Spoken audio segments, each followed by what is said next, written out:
The AORUS X870E Elite Wi-Fi is a very nice motherboard. It's a motherboard that I picked up recently.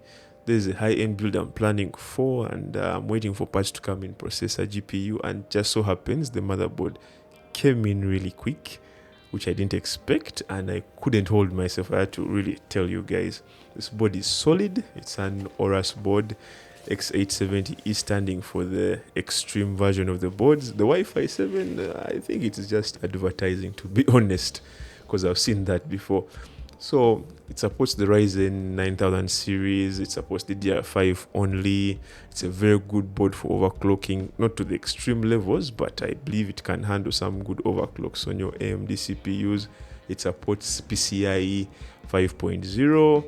It's a really good board. Looking at it, I like the way it was feeling in my hands when I was holding it. It is a very solid board. It is heavy. I love the new specifications. It supports Wi-Fi 7, of course. Not that the access points I have at my place really support this yet, but it's a nice thing to have on the motherboard for future proofing. Let me put it that way. You can correct me if I'm wrong.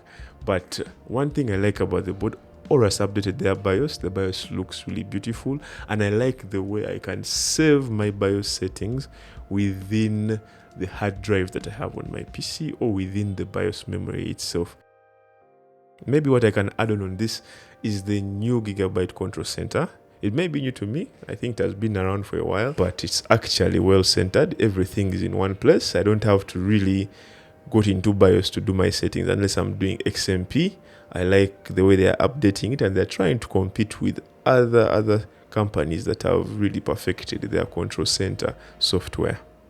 In summary, I am not a professional motherboard reviewer. There are channels that go deep into details, voltages and everything. But this is my POV of this motherboard. I can't wait to build with it. If you have some questions or comments or add-ons, let us find ourselves in the comment section. See you guys in another video.